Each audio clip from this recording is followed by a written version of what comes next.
Perkenalkan, nama saya Marlin Cemaro dengan NIM 2219038.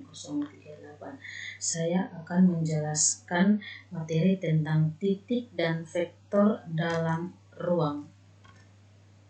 Pertama kita lihat titik dalam ruang. Koordinat kartesius dalam dimensi ruang atau dimensi 3 R3 terdiri dari 3 buah garis yang saling tegak lurus. Garis pertama dibuat mendatar atau horizontal, biasa disebut dengan sumbu Y. Garis kedua dibuat tegak atau vertikal atau biasa dikenal dengan sumbu Z.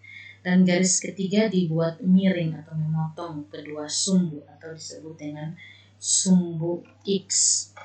Titik pada perpotongan ketiga sumbu tersebut disebut titik pusat atau titik 0,0,0.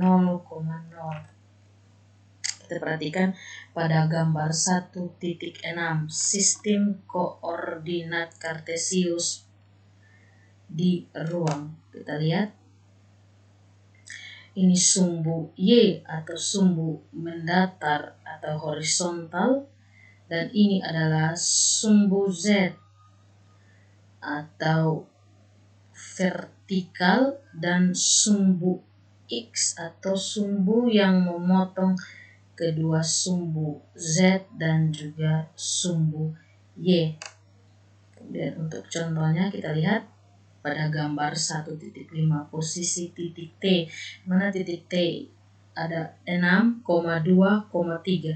Di sini kita lihat di titik 6 atau X merupakan 6 satuan pada X. Kita lihat, kita bermula dari titik 0,00, 1, 2, 3, 4, 5, 6 pada 6 satuan. Kemudian koma 2 atau Y menuju ke arah kanan dengan 2 satuan 1, 2, dan juga koma 3 menuju ke arah titik Z sebanyak 3 satuan 1, 2, dan 3. Nomor ini adalah posisi titik T di mana titiknya 6,2,3. Kemudian kita akan masuk ke dalam bidang dalam R3 atau bidang dalam di ruang dimensi 3. Terdapat 3 bidang, yaitu kita perhatikan gambar di bawah ini. Ada sumbu Z, sumbu Y, dan juga sumbu X. Kita perhatikan ada 3 bidang. Yang pertama bidang X, O, Y, X, O, Y, kemudian X, O, Z, dan Y, O, Z.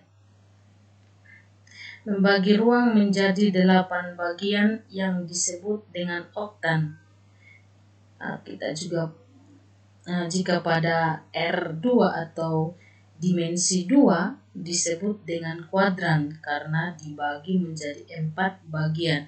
Sedangkan pada dimensi 3 disebut oktan karena dibagi menjadi 8 bagian. Perhatikan pada gambar 1, 2, 3, 4, 5, 6, 7, 8.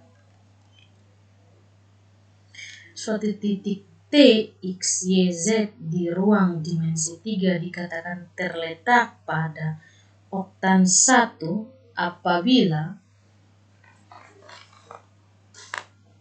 absisnya atau nilai atau X-nya itu bernilai positif, koordinatnya bernilai positif, dan juga aplikat atau Z bernilai positif. Berada pada oktan 2 apabila X atau absisnya itu bernilai negatif, Y bernilai positif, dan Z bernilai positif.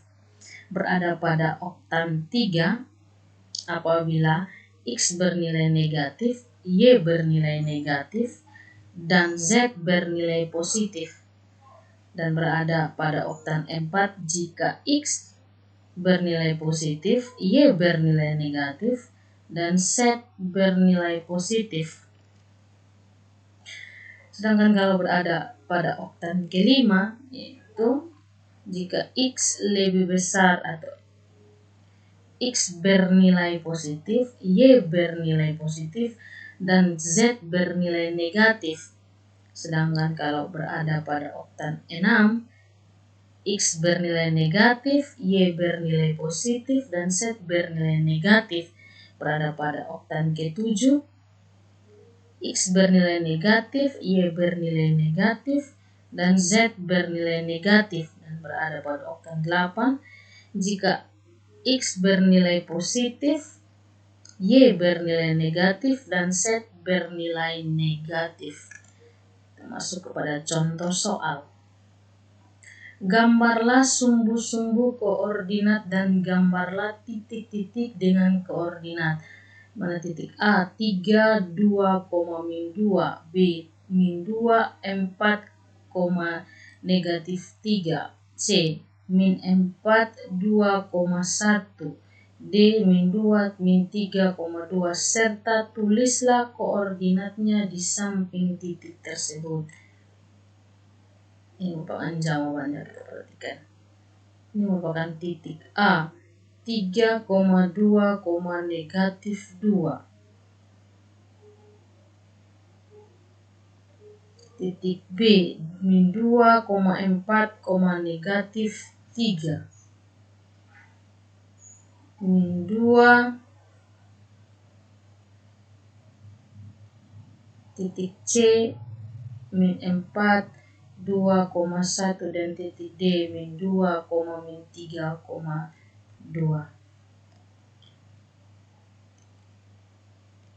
Sekian dan